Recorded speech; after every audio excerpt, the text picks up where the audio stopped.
ครับเพื่อนๆทุกคนครับวันนี้จะมาลองเล่นซีซีครับว่าเราที่นี่ได้กี่หัวนะครับปืนเราเอาไอ้น้อยแล้วกันนะครับหมกแตกนั่นแหละ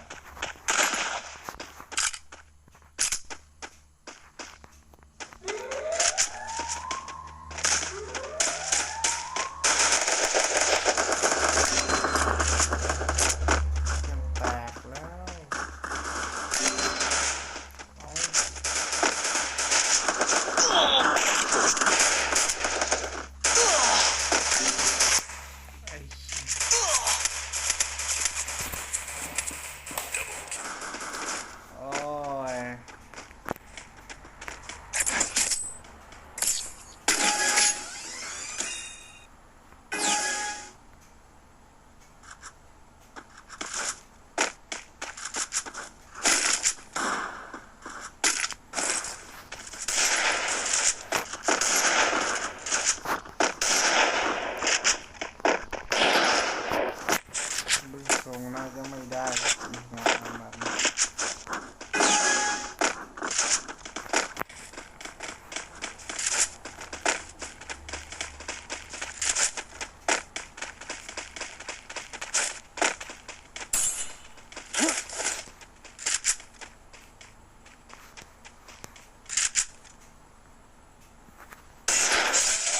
โอ้นี่หัวเยี่ยมมากเลย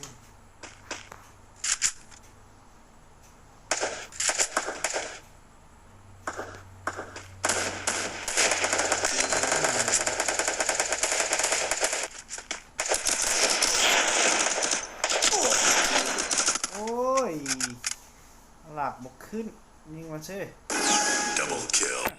ใครนี่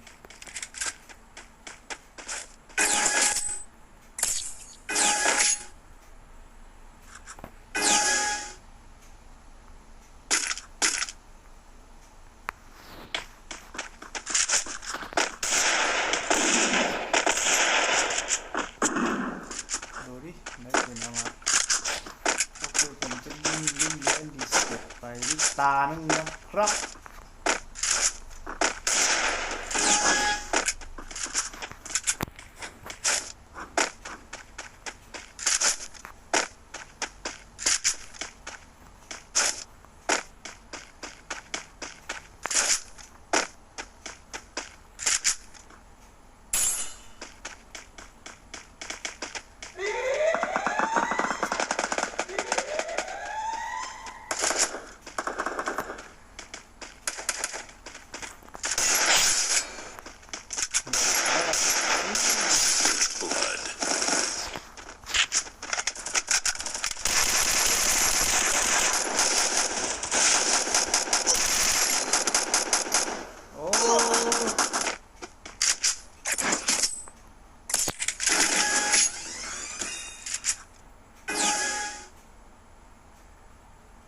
โอเคต่อไปนี่เราจะเล่นเป็นอะไรดีวะ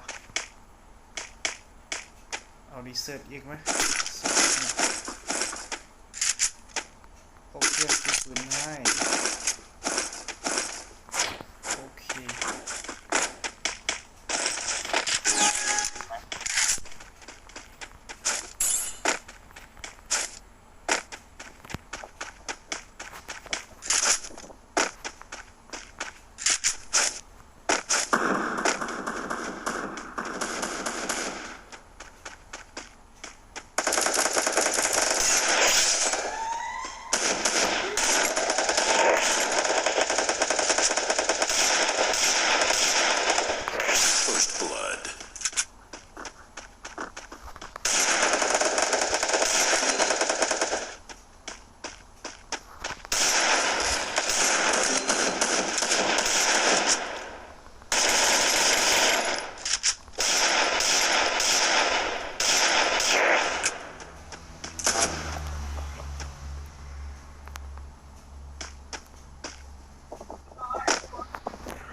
พื่อนสิ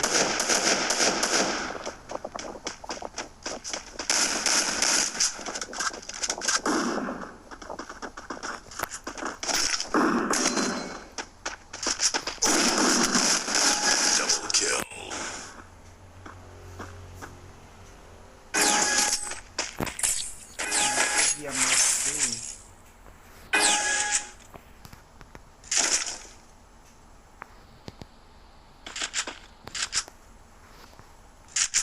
จะเล่นอีกทีแล้วก็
โอ้ย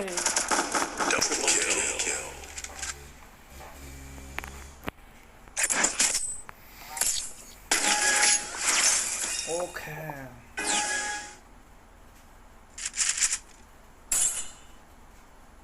เอาลูกซองละกัน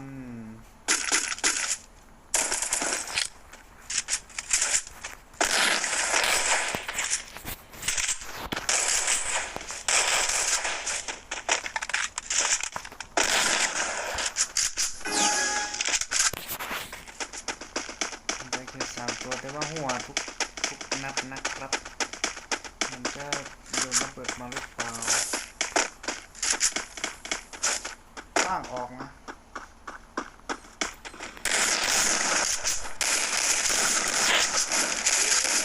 ไม่โดนเลยโอ้ตายแล้วบัด3แล้วตอนนี้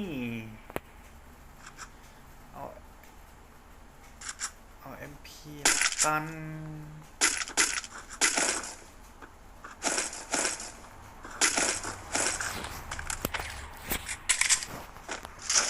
ตั้งไว้ขอซื้อ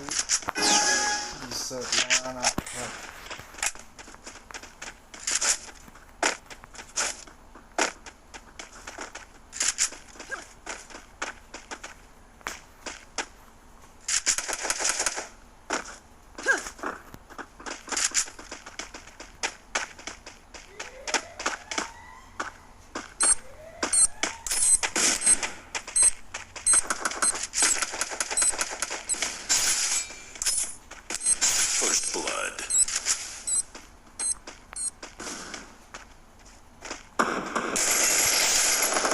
หัว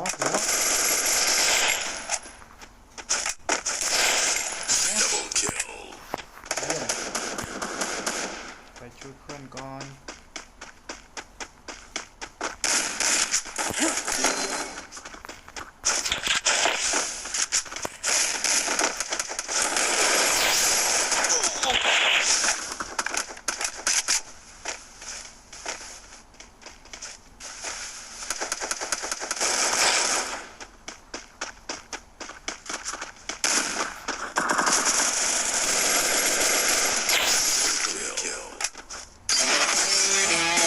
เฮ้ยชนะไป